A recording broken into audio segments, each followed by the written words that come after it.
vous inviter à dîner, c'est ce qui est pratique. Vous êtes 11 maintenant. Bon, on commence parce que sinon on va être rappelé à notre... jusqu'à 17h, c'est ça, Pascal? Donc on a 45 minutes en fait. Une heure, d'accord, ça marche. Bonjour à toutes et à tous, merci infiniment d'être là. Ça nous touche beaucoup. Je m'appelle Camille Aéry, je suis avocat au barreau de Paris. J'ai l'honneur, la chance de modérer, d'animer très modestement cette rencontre qui porte sur l'objet connecté et l'audience. Je voudrais juste, avant de présenter les personnes qui sont autour de moi, vous dire à quel point je suis heureux et je voudrais rendre hommage à Pascal, à toute l'équipe qui organise ces rencontres, parce que c'est une vraie joie pour nous de venir ici. Hein, il y a de la pertinence, il y a de la convivialité. Et lorsque Pascal nous appelle en général au mois d'octobre pour nous dire est-ce que tu accepterais de venir aux confluences, nous, ça nous fait très très plaisir. Et ça nous fait plaisir de venir à Angers, qui est une chouette ville. Et voilà, on est super content d'être là. Et je voulais vous le dire. Donc, ouais, un peu faillot sur ce coup-là, mais il y en a des proches.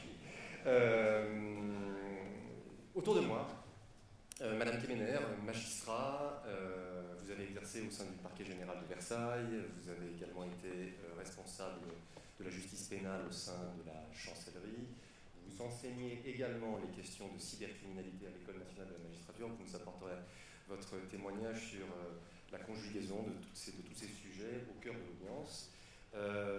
Monsieur Philippe Dary, président de la Cour d'assises d'Ille-et-Vilaine, ancien juge d'instruction.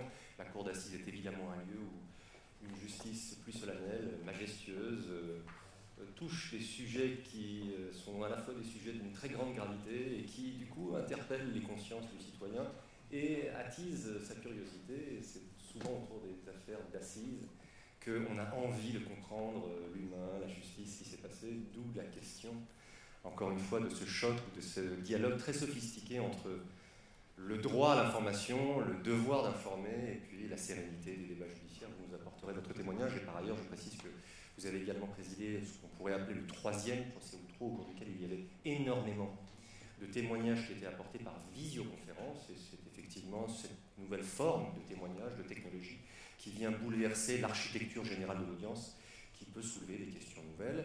Nous sommes également en compagnie de Jean-Philippe Degnaud, qui est responsable du service enquête et justice à France Inter, journaliste, vice-président de l'association de la presse judiciaire. Jean-Philippe a, au moment où je consultais il y a quelques minutes, 9961 followers sur Twitter. Il intervient régulièrement, ce sont les chiffres de la préfecture. Il intervient régulièrement sur ce média pour notre plus grand plaisir. Il évoquera évidemment ces sujets liés à cette nouvelle forme d'expression du travail du journaliste à travers les réseaux sociaux, les blogs. Et puis Pascal Roberdiard, qui nous fait l'amitié d'être là, qui arrive presque essoufflée de Paris où elle suivait les réquisitions du procès des Cols Rouges. Pascal Roberdiard, journaliste, chroniqueuse judiciaire, journaliste au Monde, l'une des plumes les plus pertinentes et les plus acérées en matière de chronique judiciaire. Et elle nous racontera en fait cette espèce de dualité dans le témoignage du journaliste, le témoignage instantané en peu de mots, 140 signes parfois, pour exprimer ou une opinion, ou une vision, ou même un verbatim d'une audience, à côté de l'autre travail du journaliste, qui est celui peut-être d'écrire dans la profondeur et dans la distance la chronique judiciaire que nous avons connue classiquement pour celles et ceux qui ont connu le Franc, Raymond Barre, et voilà. Et un personnel politique qui, aujourd'hui, ne s'est pas encore renouvelé. Avant de vous donner la parole, je vais juste dire qu'on va effectivement évoquer ces deux points. Peut-être un peu. Revenons au droit positif un instant. C'est une matière un peu nouvelle que celle qui est le périmètre du dialogue entre le droit, la technologie. Il y a très très peu de dispositions dans notre droit positif qui gouvernent la manière dont on va traiter la transmission instantanée d'informations à l'audience. Les dispositions que vous connaissez, 35, 38 terres, de la loi sur la presse, mais qui portent davantage sur la captation de l'image ou la présentation de personnes menottées, c'est-à-dire une atteinte à une forme de dignité, à la présomption d'innocence, mais à travers cela la dignité. Il y a très très peu de dispositions, sinon ce sont les dispositions relatives à la diffamation.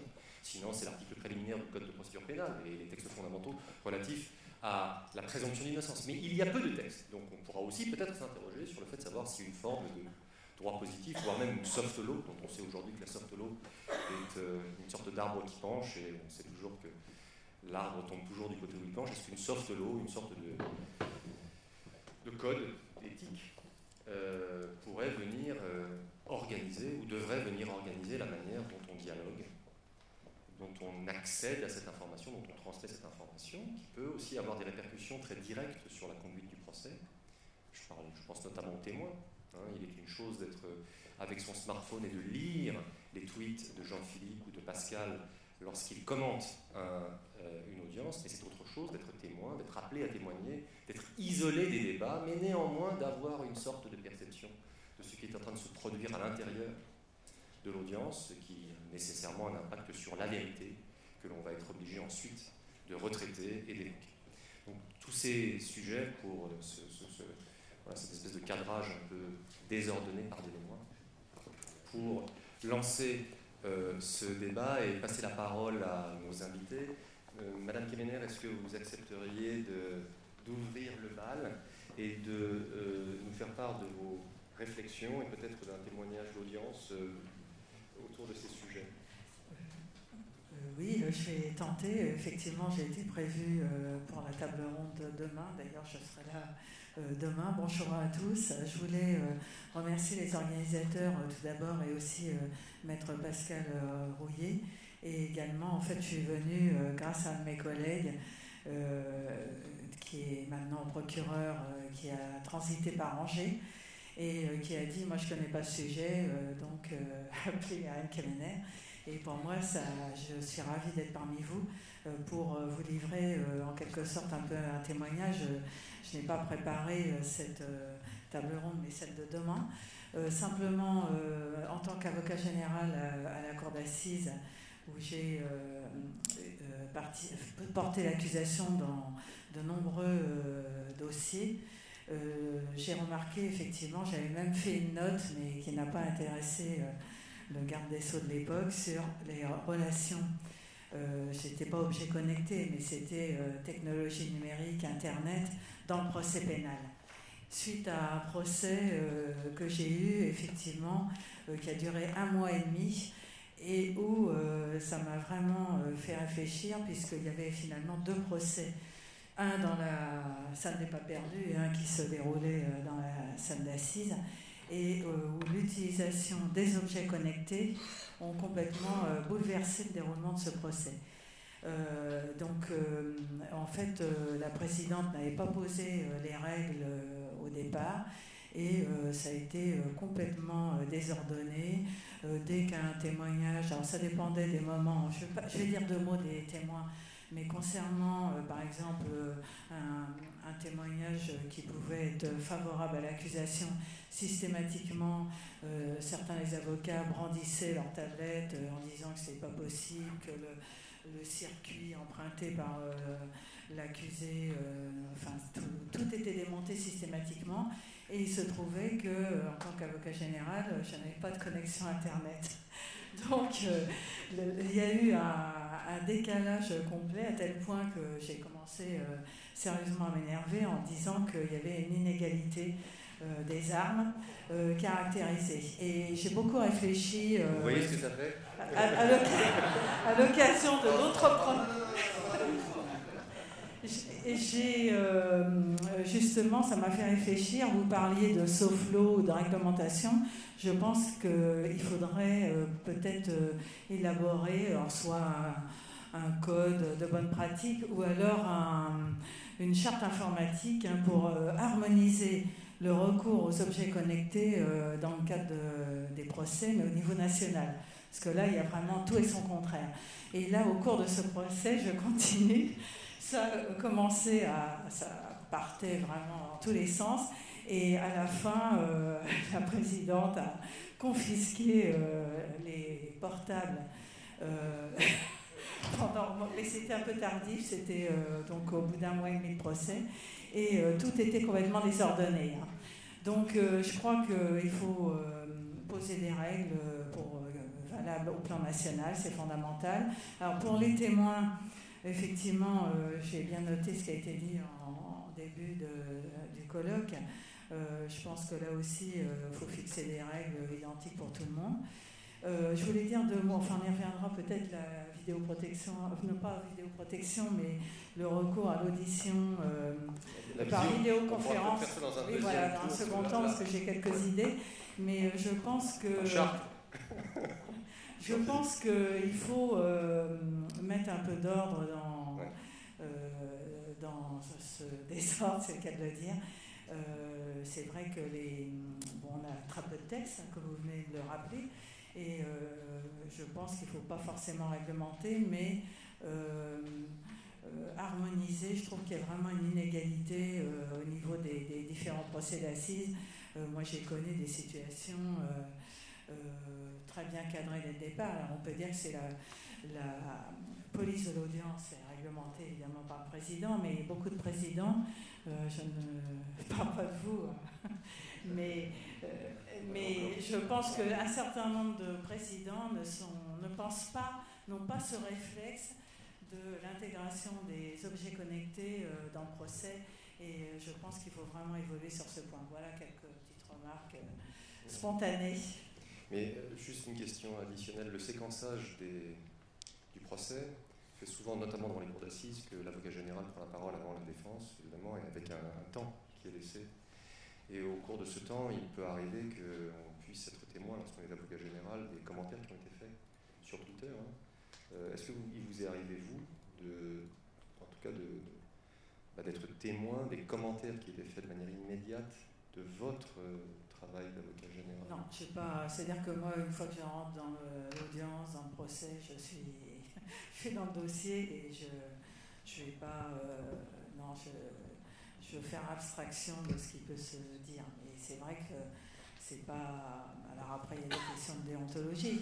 On a un code de déontologie au niveau de la magistrature, et d'ailleurs qu'il faudra modifier parce que, sauf erreur de ma part, ces aspects-là ne sont pas spécialement abordés, alors qu'il y a eu d'ailleurs une procédure à l'encontre de collègues qui n'avaient pas compris que Twitter était public et qui ont été à l'origine de l'annulation d'un procès, enfin un procès d'assises d'ailleurs, puisqu'ils faisaient leurs commentaires sur Twitter, donc de commentaires totalement inadmissibles, avec d'ailleurs il y a une décision de sanction disciplinaire prononcée par le Conseil supérieur de la magistrature. Donc ça reste encore un peu virtuel dans l'esprit de certains magistrats, ces aspects. D'accord.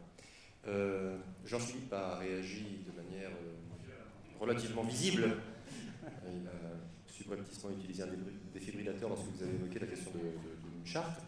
Jean-Philippe, est-ce que tu veux évoquer ton point de vue sur ce sujet? Déjà, j'ai failli pas venir à 2 reprises. La première fois, quand l'équipe des Confluences m'a invité, parce que quand j'ai vu le thème justice, objet connecté, j'ai cru, en plus avec la date, que c'était un poisson d'avril. Et puis ce matin, sur le quai de la gare, j'ai failli repartir, ne pas monter dans le TGV, parce que j'avais des appels au secours de confrères qui étaient ce matin, qui ont pris place dans la salle d'assises numéro 2 à Paris pour suivre le procès d'un homme suspecté d'actes de pédophilie. Et le président a décidé, enfin c'est en tout cas ce que les gendarmes ont fait comprendre à mes confrères, de saisir les téléphones portables. Et ça a été fait d'ailleurs, 2 collègues ont eu leur téléphone portable saisi à l'entrée de l'audience. C'est-à-dire leur matériel de travail, en quelque sorte, saisi. Nous sommes intervenus, heureusement la situation s'est normalisée. Nous travaillons dans un lieu assez particulier, une salle d'audience. J'ai relevé que c'était le seul lieu public dans lequel les caméras et les appareils de photo n'avaient pas le droit d'entrer. C'est la seule institution à justice qui rend des décisions auxquelles la presse et donc le public qui nous lit, qui nous écoute, qui nous regarde, n'a pas accès. C'est également le seul endroit, une salle d'audience, où le président peut prendre des décisions qu'il n'aurait pas le droit de prendre à l'extérieur, à savoir interdire, entraver des libertés simples, comme par exemple la saisie des téléphones, sans raison, avant même la commission d'un quelconque délit, ni même l'intention de commettre un délit. Et puis c'est aussi un petit peu en amont du procès, un journaliste ne peut pas avoir accès au rôle, enfin personne ne peut avoir accès au rôle dès l'instant où le greffe refuse de le donner. Le rôle est public, évidemment. Donc on travaille dans un domaine, on va dire, un petit peu hostile à la base, et le travail du journaliste s'en trouve d'autant réduit. Et encore une fois, je précise que le travail du journaliste, le rôle du journaliste n'est pas d'obtenir un confort de travail pour lui-même, mais c'est un confort de travail au service de l'information, au service du public qu'il dessert. Un mot sur les tweets en cours d'audience, puisqu'on va rentrer directement dans le vif des sujets. Quelle différence y a-t-il entre un témoin qui va lire un tweet et qui va venir s'exprimer? Le cas s'est révélé lors du procès que M. Darry a présidé l'an dernier dans l'affaire Outreau. Un témoin qui arrive à la barre et qui dit je vais commenter ce que vient de dire le témoin qui m'a précédé. Tout ça parce qu'il avait évidemment suivi les débats avec son smartphone dans la salle des témoins. Quelle différence y a-t-il entre ce témoin qui aura suivi sur Twitter ou ailleurs les débats qui ont juste précédé et le témoin qui va arriver à 9h le deuxième jour d'audience et qui aura lu dans la presse le compte-rendu de l'audience de la veille? Ou alors on interdit tout compte-rendu d'audience pendant la durée du procès. Je voulais apporter enfin une petite précision par rapport aux propos liminaires de Pascal, qui n'est pas avec nous tout à l'heure, qui évoquait cette étude menée par 2 chercheurs du CNRS sur l'impact de l'actualité sur les verdicts de cour d'assises. Je précise juste que ce n'est pas l'impact des comptes rendus d'audience du procès sur le verdict qu'on va rendre les jurés quelques jours après, mais c'est l'impact de l'actualité générale sur le verdict.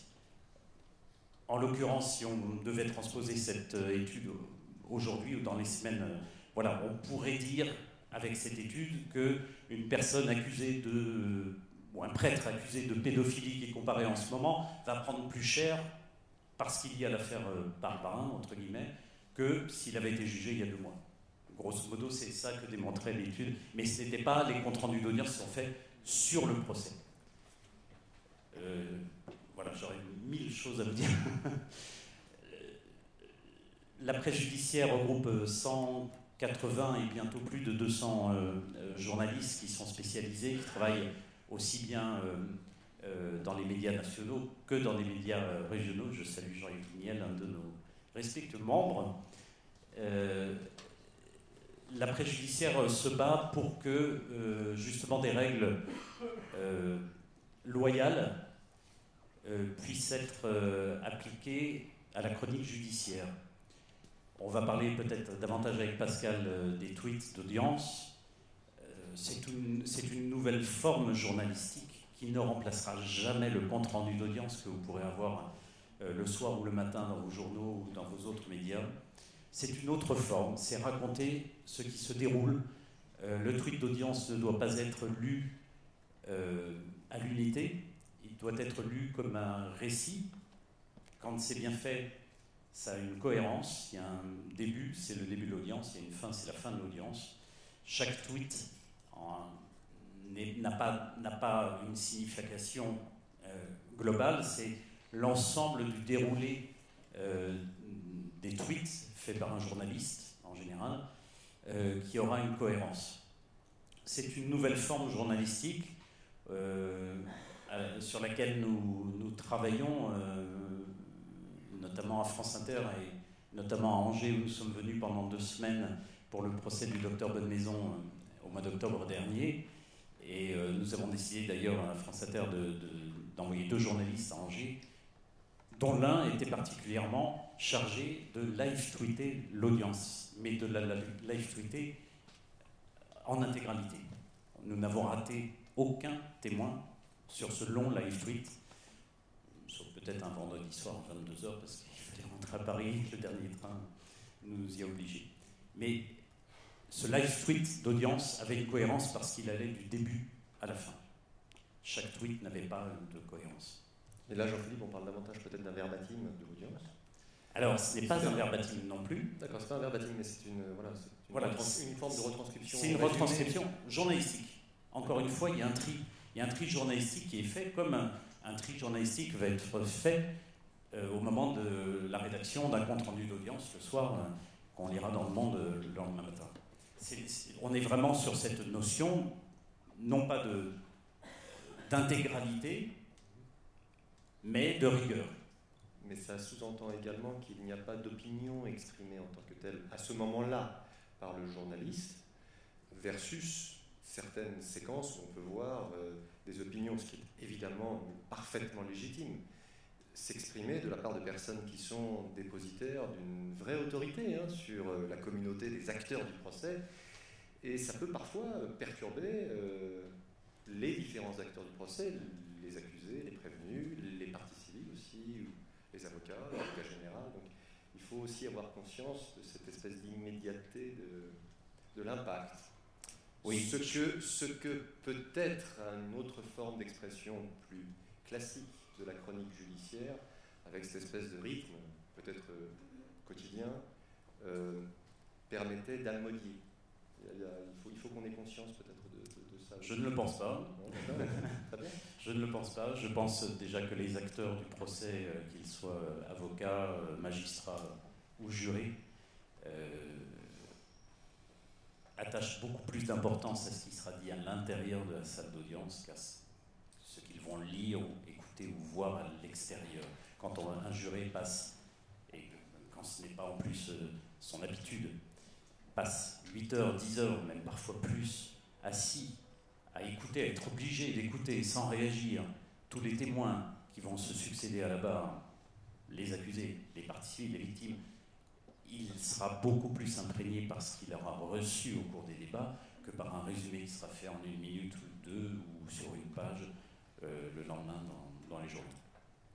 Monsieur le Président, vous présidez une cour d'assises, et indépendamment de l'affaire que j'évoquais tout à l'heure, la cour d'assises est un lieu extrêmement symbolique. C'est le sommet de la chaîne alimentaire pour la justice. C'est vraiment le lieu où on estime que la loyauté judiciaire est la plus forte, les droits les plus importants consacrés aux personnes qui ont violé le pacte social de la manière la plus grave.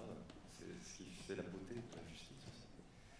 Des droits extraordinaires, parfois exorbitants, qui sont accordés, une attention particulière, une lente majesté, pour citer un auteur autour de la cour d'assises. Donc c'est une justice qui passionne, qui appelle les commentaires, la retranscription. Comment est-ce qu'on gère ça lorsqu'on est président et qu'on a une audience qui se vit de l'intérieur mais qui se répercute aussi à l'extérieur? Je vous donne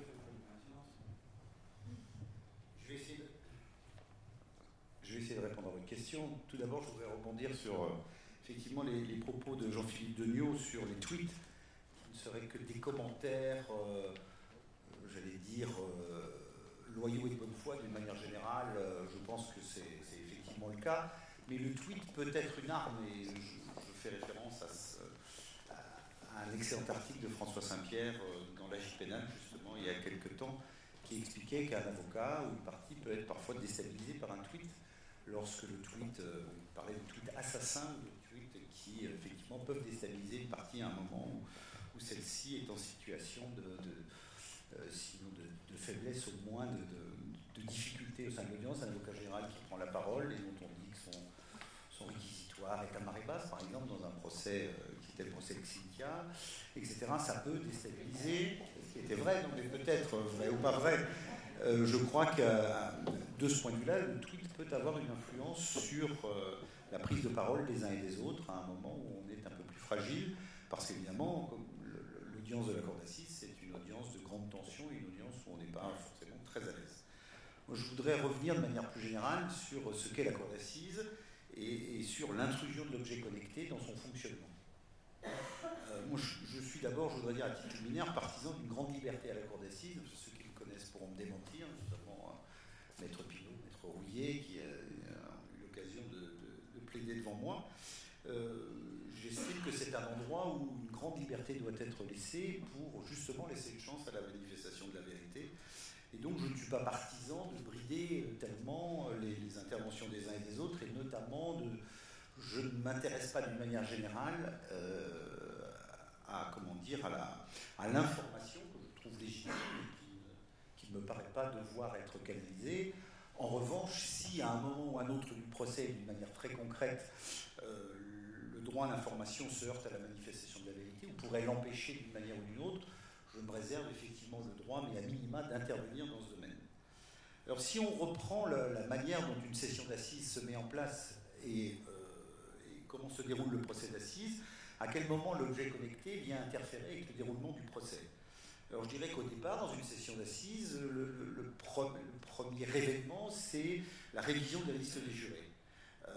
Le choix des jurés de session, ceux qui sont susceptibles d'être tirés au sort. Rien ne permet, dans l'état actuel de notre droit, d'éliminer un juré parce qu'il aurait une connaissance particulière d'une affaire, par présupposé médiatique, qui devrait être jugée au cours de la session. Ce que permet la loi, c'est éventuellement de dispenser un juré de faire partie de la liste des jurés de session s'il a un motif grave à faire valoir. En général, ce sont des motifs professionnels, des motifs personnels ou des motifs extérieurs au procès lui-même. Mais on ne pose jamais la question et on ne pourrait pas faire d'investigation. Je ne pense pas qu'elles auraient une légitimité, même une légalité sur monsieur, est-ce que vous connaissez l'affaire Outreau, est-ce que vous avez déjà entendu parler de l'affaire Agnolet, est-ce que l'affaire Lecouvrure, ça vous dit quelque chose? Voilà, je pense que ce serait totalement irrecevable et on ne pourrait pas, de ce point de vue-là, sanctionner, comme ça peut être fait dans un pays anglo-saxon, un juré parce qu'il aurait une connaissance particulière. Or, il est vrai que l'objet connecté lui permet d'avoir une connaissance particulière d'une affaire, ce qui n'était pas le cas il y a 30 ou 40 ans. Si vous n'aviez pas, vous ne vous trouviez pas dans la région au moment où l'affaire était déclenchée, vous ne pouviez pas, dans les années qui suivent, avoir encore accès à l'information sur ces affaires-là, sauf aller dans une archive quelconque, etc. Et donc, maintenant, la différence, c'est qu'un juré peut, effectivement, si je prends l'affaire Agnolet, 1977, jugé pour la dernière fois à ce jour en 2014, effectivement, tout le monde peut aller voir tous les faits entrés d'accusés qui existaient sur le sujet. On peut retrouver par le biais de l'INA des extraits de journaux télévisés qui, d'ailleurs, sont desservis pour de l'audience pour permettre l'actualisation, pour que chacun puisse se rendre compte de ce qu'était le contexte de cette affaire à l'époque. Mais donc les jurés peuvent avoir, contrairement à ce qui se passait il y a 30 ou 40 ans, effectivement, des informations extrêmement précises et arriver à l'audience avec ce qu'on pourrait appeler l'idée préconçue, et c'est vraiment dommage. Mais d'un autre côté, rien ne permet de les sanctionner pour ça. Et il est arrivé, moi, dans le cadre de suspension d'audience, d'entendre un juré qui me disait bah oui, effectivement, j'ai vu telle émission sur cette affaire, j'ai vu telle émission, et sauf à vraiment discuter avec lui, je ne peux pas savoir ce qu'il en a retiré et si ça a pu influencer sa façon de concevoir les choses. Ça, c'est pour les jurés. Il n'y a pas de sanction chez nous, il ne peut pas y avoir de sanction sur une connaissance a priori que quelqu'un aurait d'une affaire avant de devenir juré. Après, effectivement, j'ai aussi le souvenir à l'inverse d'un juré qui me dit moi, l'affaire Outreau, j'en ai jamais entendu parler.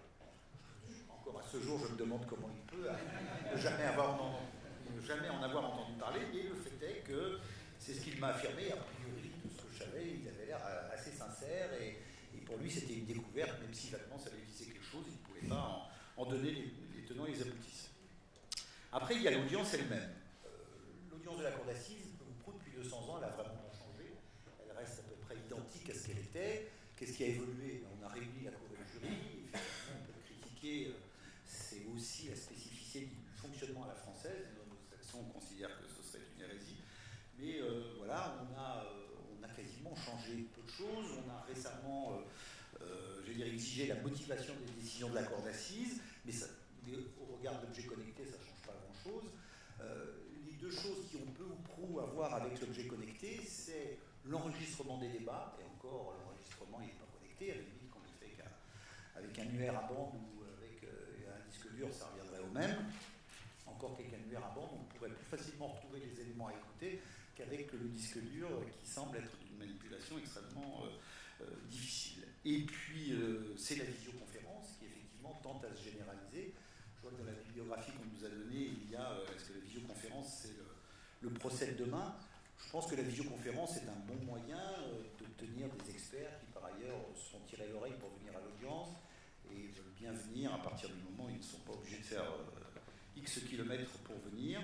Mais je pense que la visioconférence pose un problème parce qu'elle médiatise le lien entre les parties et la personne qui dépose, que ce soit un témoin ou un expert. On sait que certains avocats ou certains avocats généraux aiment bien être, je vais dire, en connexion immédiate, si je puis me permettre cet oxymore, avec le témoin ou l'expert qui dépose pour véritablement le pousser dans ses retranchements. Et la visioconférence empêche cela parce que l'expert ou le témoin se trouve un peu protégé par l'écran et par la distance. Et il peut y avoir à ce titre, au sein de la cour d'assises, des incidents sur le recours à la visioconférence, où un avocat peut effectivement demander, voire exiger, voire faire un incident contentieux pour dire je veux que l'avocat ou je veux que l'expert soit présent à l'audience pour que je puisse l'interroger d'une manière aussi appropriée possible, la plus complète possible, et la visioconférence m'en empêche. Mais il est vrai que la visioconférence voilà, est quelque chose qui est difficile à contourner parce que notamment pour les experts pour lesquels on n'a pas de moyens coercitifs de les faire venir à l'audience, c'est le seul moyen de les avoir malgré tout et de permettre qu'ils viennent déposer. Alors maintenant sur effectivement ce qui est beaucoup plus dans notre sujet, au cœur de notre sujet, ce sont l'influence des tweets sur la manifestation de la vérité. Alors on sait que le président d'assises, on en fait beaucoup de reproches, dispose de pouvoirs presque exorbitants. Il y a 3 pouvoirs, grosso modo, qu'il exerce d'une manière quasi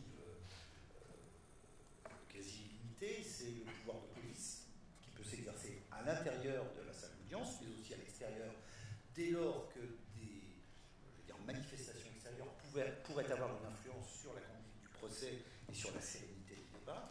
Le pouvoir de direction d'audience, de direction des débats, qui permet de choisir l'ordre dans lequel les témoins, les experts sont entendus, pour parvenir là encore de manière le plus cohérent possible à la manifestation de la vérité. Et puis le pouvoir qui est un pouvoir complémentaire, qu'on appelle le pouvoir discrétionnaire, qui, selon les théoriciens, est un pouvoir qui est destiné à compléter le dossier d'audience et qui est de nature à apporter des éléments supplémentaires qui, sans cela, semble-t-il, feraient défaut.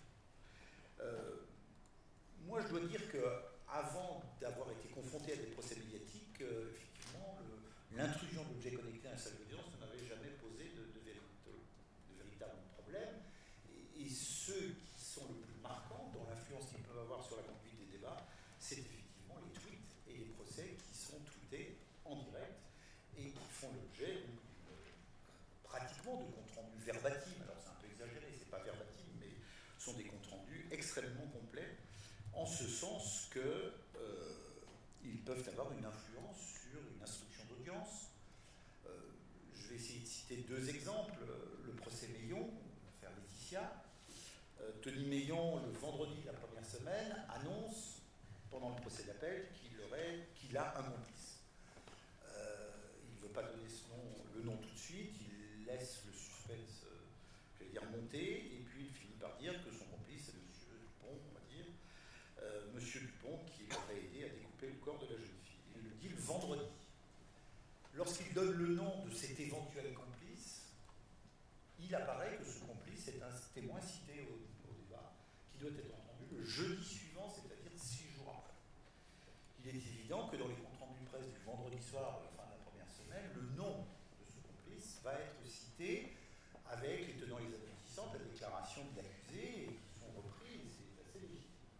Néanmoins, le jeudi, quand arrive ce témoin, et la première chose qu'il dit après avoir prêté serment, c'est « Je sais que je suis mis en cause par l'accusé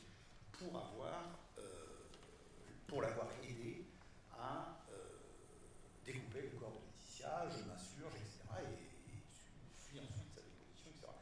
Donc là, on voit bien que l'information, alors cette information n'est pas spécialement liée au live tweet, elle pourrait être liée à un compte rendu d'audience classique qu'on aurait lu dans le journal du lendemain, etc. Mais il y a une interférence qui est liée, est-ce que pour autant il faut interdire les comptes rendus d'audience jusqu'au jeudi suivant et dire on ne parle plus du procès, on ne parle plus de rien parce que l'accusé a cité quelqu'un qui va être entendu 4 jours plus tard, ça me paraît complètement invraisemblable. Et après tout, je crois que l'intérêt de l'audience est aussi de pouvoir discuter tous les éléments qui sont fournis. Si le débat est très complet, après tout, que le témoin ait connaissance quelques jours avant des accusations qui sont portées contre lui, ça ne lui permet que de préparer un peu ses arguments, mais ça n'empêcherait pas les parties de pouvoir lui apporter la contradiction et d'essayer de faire jaillir la vérité par une discussion qui serait de toute façon très complète. Deuxième exemple, et Pascal Robert-Diard évidemment s'en souvient, mais je crois que beaucoup s'en souviennent, c'est le procès Agnelet avec la déposition de Guillaume Agnelet qui intervient le lundi de la 4e semaine. Guillaume Agnelet, c'était une déflagration, si je peux être paraphrase, effectivement dans le procès, vient dire voilà, je sais un certain nombre de choses et ces choses sont portées à la connaissance de la cour d'assises le lundi matin de la 4e semaine. À partir de là, ces informations deviennent quasi immédiatement publiques. Or, le problème qui se pose à ce moment-là pour le président de la cour d'assises que je suis, c'est d'essayer de préserver autant que faire se peut les chances de parvenir à la manifestation de la vérité, c'est-à-dire de regrouper les informations données par Guillaume Agnelet en réentendant son frère, en réentendant sa mère, et puis évidemment l'accusé.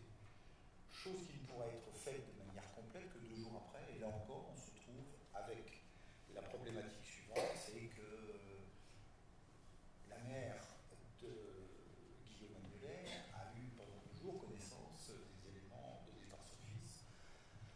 J'ai essayé, autant que faire se peut, grâce à mon pouvoir discrétionnaire, mon pouvoir de direction des débats, de faire sortir au moment crucial Thomas Agnelet de la salle d'audience, en essayant de préserver la spontanéité du témoignage qu'il pourrait apporter après celui de son frère sans qu'il en ait connaissance. Mais on voit bien la difficulté dans la conduite d'une audience publique de ménager à la fois la possibilité de parvenir à la manifestation de la vérité et puis le droit légitime à l'information qui est garanti par la Constitution. À ce titre, moi je pense que je suis prêt à prendre le risque de cela parce que je pense que pendant l'audience, les parties ont une capacité néanmoins, par leurs questions, par le recoupement des informations, d'aller au-delà des inconvénients que pourrait présenter le droit à l'information et puis de permettre malgré tout la manifestation de la vérité. Voilà ce que je voulais dire. Encore une fois, je suis plutôt un partisan de la plus grande liberté possible laissée à l'audience. Le droit à l'information ne me fait pas peur et je pense que laisser l'information entrer dans les prétoires n'est pas forcément un gage d'opération dans la manifestation de la vérité. Voilà. Monsieur le Président, est-ce que, au cours des délibérés, vous êtes arrivé d'avoir l'expérience de membres du jury qui expriment la gêne, ou en tout cas qui expriment une forme de pression qui est exercée par toute la pression médiatique qui peut s'exercer autour de la thématique du procès, des faits qui sont reprochés à l'accusé. En gros, comment est-ce que vous pouvez-vous juguler le caractère, la pression exercée par cette espèce d'atrophie spatio-temporelle, la pression médiatique, l'opinion, la surreprésentation de cette opinion par Twitter, qui peut affecter certains jurés et qui peut les amener à être emportés en fait par une tendance ou une opinion à laquelle ils sont plus directement encore qu'à l'époque où il y avait des chroniques judiciaires, j'allais dire plus classiques, être confrontés. Alors c'est très difficile de le percevoir. On ne peut qu'essayer de prévenir les choses. C'est-à-dire que moi je m'attache, au début d'une session d'assises, lorsque l'on révise la liste des témoins, il y a aussi tout de suite après une formation rapide des jurés, formation à leurs droits, à leurs devoirs. On leur dit qu'ils ne doivent pas parler de ce qu'ils entendent à l'audience en dehors de la salle d'audience, qu'ils doivent rester discrets entre midi et 2, le soir quand ils rentrent chez eux. On leur dit qu'ils ont le droit de poser des questions, mais qu'ils doivent garder, en se faisant la neutralité, une certaine neutralité, voire une neutralité totale dans la position des questions. Et moi, j'en profite pour leur dire, lorsque, effectivement, c'est une session qui concerne un procès médiatique, je leur demande de s'extraire de cela. Mais c'est un vœu pieux, c'est-à-dire que je peux toujours leur dire, écoutez, voilà, essayez d'en savoir le moins possible sur cette affaire, de vous laisser simplement bercer par l'audience, de laisser les éléments d'audience vraiment être ceux qui vont forger votre conviction, plutôt que d'aller chercher à l'extérieur des éléments qui vous seront apportés, je vais dire tout cuit, tout prêt, mais qui présenteront peut-être le défaut de ne pas être ceux que vous aurez perçus d'une manière immédiate dans le cadre des principes de l'audience, la contradiction, l'oralité. Là, vous aurez un produit prédigéré, on vous donnera une thèse, on vous donnera un élément, on vous donnera une vision des choses. Essayez de vous en extraire. Mais s'ils le font, je ne peux pas les en empêcher. Alors, ce qui arrive parfois, c'est qu'au matin d'une audience, les jurés arrivent en disant « Vous avez lu l'article de Ouest France, vous avez lu l'article du Monde, vous avez entendu une chronique sur France Inter, et c'est curieux parce que ce que j'ai lu, ça ne correspond pas à ce que j'ai compris hier, etc. Est-ce que j'ai bien compris ? Est-ce que c'est eux qui expliquent mieux, ou est-ce que c'est moi qui n'ai pas assisté aux mêmes événements ? Parce que je l'ai vu dans un téléfilm. Et voilà. C'est aussi un problème de téléfilm. Moi, je les encourage à se focaliser sur ce qu'eux ont compris, parce que finalement, si on tire au sort des jurés, c'est pour que les jurés donnent leur avis à eux, et non pas qu'ils donnent l'avis de quelqu'un d'autre qui serait par présupposition supérieur en qualité au leur. Quoi. Donc, voilà. Néanmoins, il est difficile de contrôler. Vous avez des jurés qui sont taisants, vous avez des jurés qui parlent beaucoup, vous avez des jurés dont on entend quasiment peu la voix, des jurés qui vous disent effectivement j'ai bien compris, mais qui ne donnent pas leur opinion. C'est très compliqué d'avoir de ce point de vue-là une info très, très fiable. Moi, ce que je crois, c'est que chacun vient à la cour d'assises avec sa propre sensibilité. Celui qui veut s'extraire des éléments extérieurs peut le faire. Parfois, on pense s'extraire, mais on ne le fait pas parce qu'on est encore défendant influencé, parce qu'on entend. Et moi, ce que je peux faire simplement, c'est leur dire de véritablement forger leur conviction sur ce qu'ils entendent à l'audience, sur ce qui est débattu contradictoirement et sur ce qui, pendant le délibéré, est débattu entre nous avant de prendre notre décision. Voilà. Merci pour cette précision. Pascal Lambert-Diard, les journalistes ne sont pas un public comme un autre dans le procès.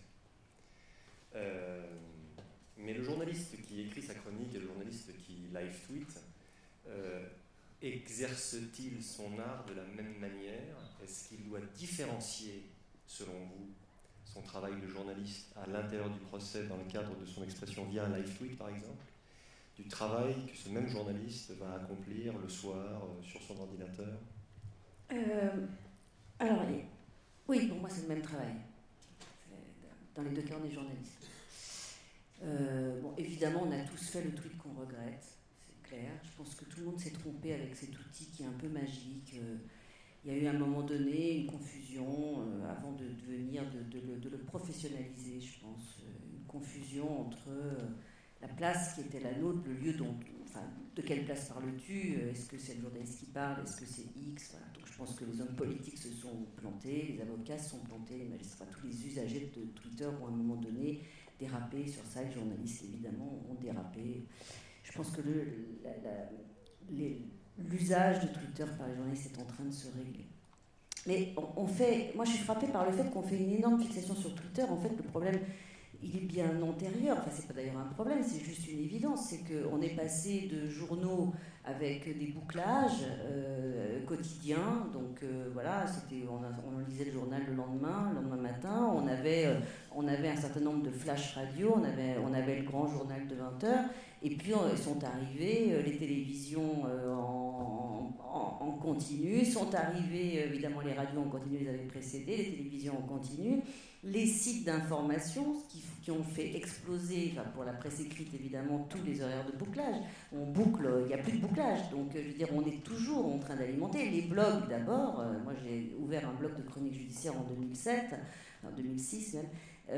C'était déjà un autre mode de traitement, et évidemment Twitter, mais tout ça n'est que la même accélération du temps. Voilà. Twitter, ça a d'abord une chose, moi je trouve formidable, en dehors même de l'usage qu'on peut en faire, c'est que tous ces différents modes d'expression ont ramené les journalistes dans les prétoires. c'est tout bête, mais c'est quelque chose de très important pour la démocratie, pour le contrôle, enfin en tout cas, je ne sais pas si c'est une forme de contrôle, mais en tout cas le récit que la presse fait du fonctionnement de la justice au quotidien, c'est-à-dire que ça fait un certain temps que je fais la chronique judiciaire et j'ai vécu le moment où on était vraiment plus nombreux du tout dans les audiences, hein, parce que les journaux n'avaient pas de moyens, voilà. Parce que c'était voilà, la plupart des journalistes, à part ceux qui étaient vraiment, comme j'ai la chance de l'être, chroniqueurs judiciaires, venaient le premier jour, venaient le jour du réquisitoire et éventuellement pour une plaidoirie, et c'est tout ce qui retenait d'un procès. Tous ces différents moyens de communication ont ramené les journalistes dans les audiences et ils les ont ramenés sur le temps long. La France Inter, c'est incroyable en fait. Et le plus souvent maintenant, il n'y a pas un seul journaliste, il y en a deux. Il y en a un qui fait les journaux et il y en a un qui fait un live tweet. C'est extraordinaire, je pense, pour le fonctionnement de la justice. Donc il faut voir cet aspect-là. Maintenant, moi je me souviens, je ne faisais pas la chronique à l'époque, c'était à l'époque du Franc, d'un papier fabuleux que j'ai lu, qui est un papier de Philippe Broussard.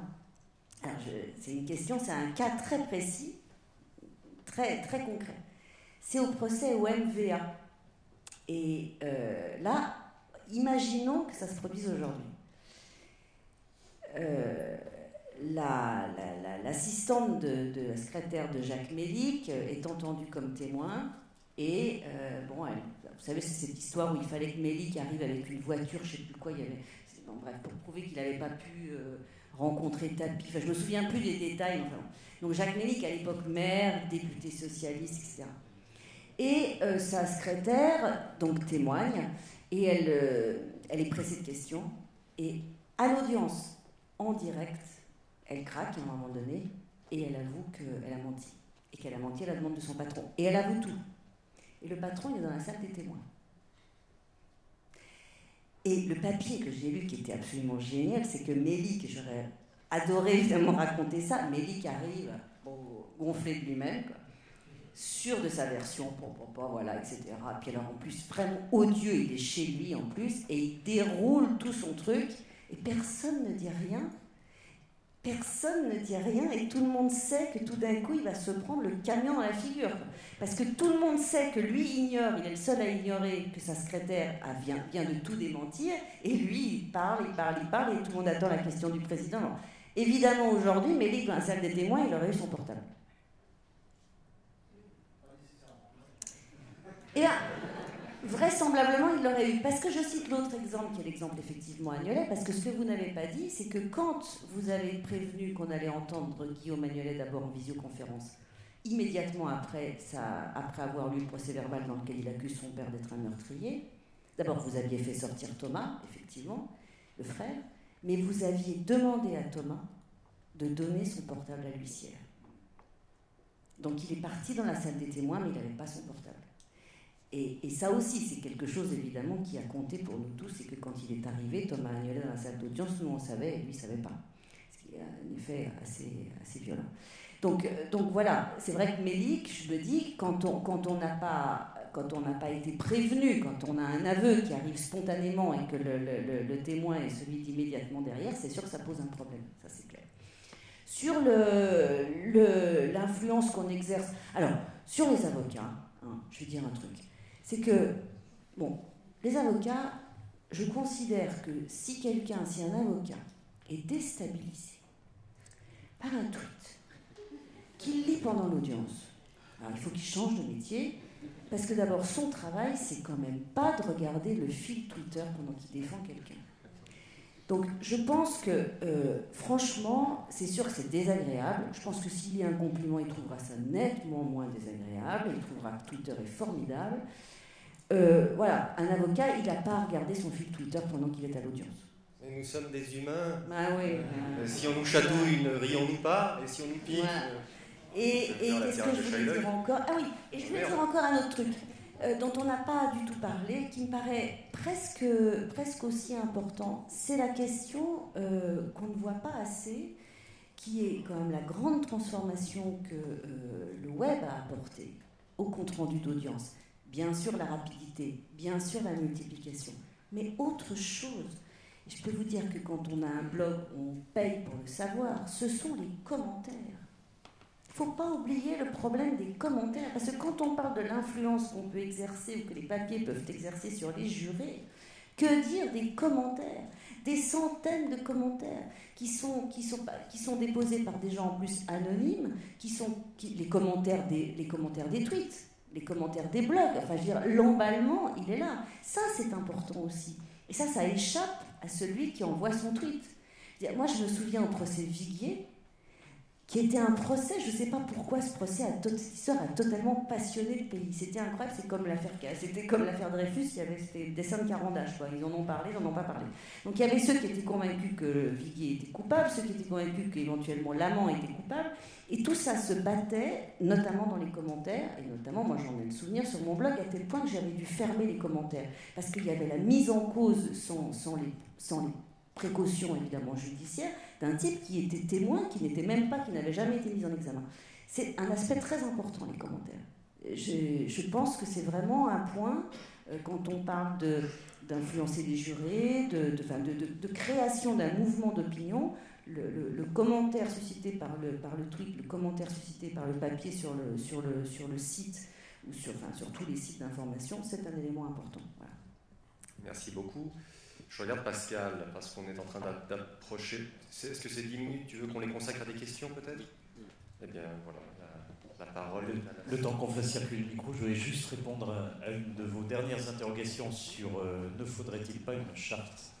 Eh bien, j'ai une bonne nouvelle pour vous, elle existe. Voilà, nous avons signé la préjudiciaire il y a maintenant 3 ans à peu près, 2 ans ou 3 ans, une charte entre la direction des services judiciaires et de la presse judiciaire qui permet d'établir les bonnes règles dans la préparation, dans la conduite du procès, bonnes règles qui assurent un travail honnête pour l'institution judiciaire et pour la presse. Voilà, elle existe. C'est parfait. C'est vrai que le procès que j'évoquais, c'était publicité restreinte, puisque les accusés étaient la plupart mineurs. Mais effectivement, je pense qu'au niveau magistrat, oui, tout à fait. Mais je pense que justement, ça me conforte dans l'idée de quand même d'une réglementation, à minima. Ce que je voulais dire, on a beaucoup parlé, en une seconde, pour laisser la place aux questions, on a parlé des tweets, etc. Et par contre, moi j'ai été confrontée à ça et c'était assez intéressant, c'est des comptes Facebook ouverts à la mémoire de victimes. Et j'ai eu le cas et j'ai l'impression que ça avait influencé les jurés. Par exemple, c'était donc une victime, une jeune qui avait été sauvagement assassinée. Et donc, il y avait un compte Facebook à sa mémoire. Et apparemment, beaucoup de personnes avaient consulté ce compte. Et là aussi, c'est une nouvelle fonctionnalité qui peut avoir une influence, du coup. Oui, c'est ça. Oui. Ah oui, non, je ne parlais pas de ça, mais là, c'était assez intéressant parce qu'en fait, si ça avait rassemblé. En plus, c'était des personnes originaires des Antilles, et du coup, ça a déclenché un espèce de mouvement, et les personnes se sont retrouvées dans la salle des pas perdus. Il y a eu, ça donnait un éclairage assez particulier à l'affaire. Et je trouve que c'est, d'ailleurs pas forcément négatif, mais assez intéressant. Je pense que ça a joué dans le déroulement du procès. D'accord, où les réseaux sociaux deviennent donc davantage un outil de communication, d'expression d'une douleur. Là, on voyait des moments, on voyait beaucoup de photos, même de films, voilà. Et ça, c'est quand même, ça se développe. Y a-t-il des questions dans la salle?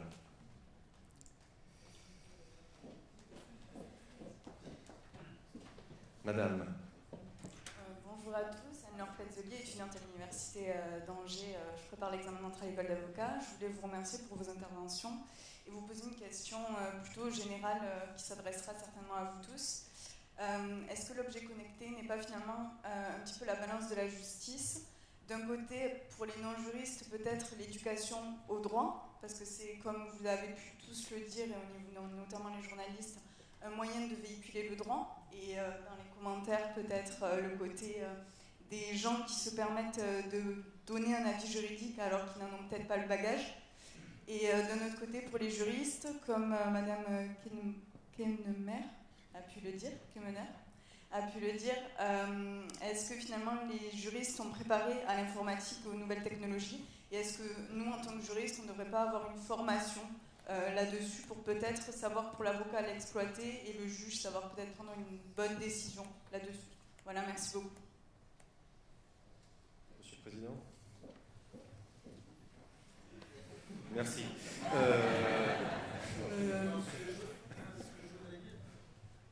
Moi, je veux dire qu'à titre personnel, lorsque je commence que je suis confronté à un procès qui va se révéler médiatique, forcément, c'est ces procès-là qui nous concernent, puisque c'est ceux-ci dans lesquels les tweets, l'information est véhiculée de manière importante. Moi, je m'extrais de tout ça. Donc, je m'interdis d'aller voir tout ce qui se dit sur le procès. Je ne vais rien chercher, je m'en extrais totalement, peut-être à tort d'ailleurs, parce que je devrais peut-être faire l'inverse pour essayer d'avoir une information plus complète. Mais voilà, donc en ce qui me concerne, je n'apprends pas à utiliser cela. Je n'ai pas de compte Facebook, je n'ai pas de tweet, je sais à peine comment ça fonctionne, mais enfin je m'en rends compte quand même. Ceci étant, j'essaye de rester dans l'esprit de ce qu'est la cour d'assises, puisque pour l'instant les fonctions que j'exerce, et de faire en sorte que, par les moyens qui sont les moyens du code de procédure pénale, on puisse parvenir à la manifestation de la vérité. Je sais qu'il y a des interférences, mais ces interférences, elles n'existent pas que du point de vue, que en raison de l'information qui est donnée par les médias. Ces interférences, je veux dire, qu'est-ce qui empêche 4 témoins cruciaux d'un procès de venir ensemble dans la même voiture 2 jours avant, sur le lieu du procès, et d'attendre effectivement le jour où ils viendront déposer. Moi, avant les tweets, je me souviens d'un procès médiatique où 4 témoins étaient dans la même pièce, ils n'avaient pas leur smartphone, ils n'avaient rien du tout, mais entre eux, ils discutaient de ce qu'ils allaient dire, et ils sont venus dire à l'audience, les uns après les autres, moi, de toute façon, je vais dire ça, mais je sais que celui qui vient derrière moi, il va me dire autre chose, parce qu'on vient d'en parler dans la salle des témoins, etc., etc. Donc, effectivement, il y a tous les moyens. Des gens qui habitent dans la même ville où a eu lieu un crime, lorsqu'ils viennent à l'audience, ils ont, pendant les semaines qui ont précédé, les semaines de l'enquête, les semaines de l'instruction, ils se sont vus, ils se sont parlé, qu'est-ce que tu as dit au juge, pourquoi tu as dit ça, moi, je regrette d'avoir dit ça, puis si on me réinterroge, je ne dirai plus, etc. Donc, tout ça marine, tout ça évidemment, j'allais dire, mûrit tranquillement, et puis aboutit à des déclarations plus ou moins satisfaisantes le jour de l'audience, mais qui peuvent être contrebalancées par justement la contradiction qui est, à mon avis, essentielle. Alors après, moi, je n'ai pas vraiment d'opinion dessus. En tant que président d'assises, je m'interdis d'utiliser tous les moyens de communication pendant l'audience. Je ne lis rien, je n'entends rien, je ne vois rien. Je ne fais que de parler aux jurés, aux parties pendant l'audience. Voilà. Je vous rejoins dans le sens où moi aussi je m'immergeais dans les dossiers. C'est simplement une réponse par rapport à votre question sur la formation. C'est vrai qu'il y a une sensibilisation qui est faite au niveau magistrature. Je pense qu'au niveau des barreaux, c'est la même chose. Il y a une sensibilisation qui est faite et des commentaires suite à certaines dérives que j'évoquais tout à l'heure, c'est-à-dire l'utilisation de tweets pendant l'audience. Donc, c'est intégré à la fois en formation initiale et continue, parce qu'il y a pas mal de formations et de sessions sur la communication, associant d'ailleurs des journalistes, des avocats. Donc, les choses évoluent. Et la question de notre futur confrère est très pertinente, puisqu'effectivement, c'est au cœur des préoccupations. Le digital est devenu une préoccupation centrale, d'abord compte tenu des modes d'expression de la profession aujourd'hui, avec les plateformes, mais également avec le besoin, je pense, de créer aujourd'hui une vraie identité numérique quand on exerce cette profession pour se donner de la visibilité et de la lisibilité aussi. Donc, continuez, bonne chance. C'est le plus beau métier du monde. Juste en complément, je voulais dire qu'effectivement, la dernière promotion des auditeurs de justice à Bordeaux a effectivement fait des ateliers sur la communication judiciaire à partir d'un cas pratique.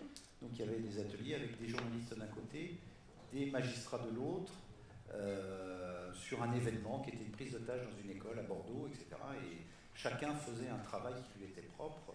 Le parquetier, puisque c'était le parquetier que ça s'adressait, communiquait, et puis le journaliste lui faisait un compte-rendu. Voilà. Effectivement, ça fait partie de ces formations, mais là qui sont assez loin de l'audience. Hein.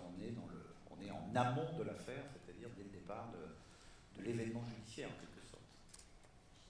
Je crois que c'était le dernier commentaire qui sera fait, puisque notre temps de parole est écoulé. Juste avant de passer la parole, moi je voudrais partager avec vous une anecdote. En fait, c'est pas du tout le sujet, mais ça concerne les objets connectés. Je voulais quand même le dire parce que je trouve ça tellement dingue que j'avais envie de le partager avec vous. La semaine dernière, j'évoque mon intervention à ce colloque avec des copains, dont 2 sont avocats, et ils font du droit du divorce. Et l'un d'entre eux me dit, écoute, je vais te raconter une histoire qui est absolument dingue qui m'est arrivée, donc je vous la raconte. Il reçoit la visite d'une cliente qui veut demander son mari en divorce. Vous savez ce qui s'est passé?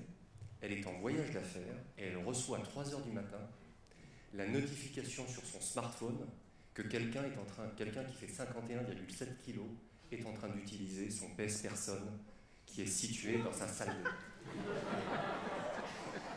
C'est génial. Elle n'a qu'une seule chose à faire en rentrant de voyage, c'est d'aller voir son mari en disant qui s'est pesé à 2h du matin dans ma salle de bain sur mon PS Personne et qui fait 51,7 kg. Et ça commence comme ça. Vous voyez, il ne suffit pas de grand-chose. Hein. C'est extra. Donc voilà.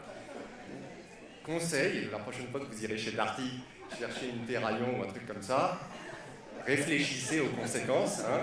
Elle avait un programme de fitness associé à son PS Personne, et paf le chien, c'est fini. Et un dossier pour un avocat. Donc voilà. Objet connecté avec vous, Mina. Merci beaucoup pour votre présence.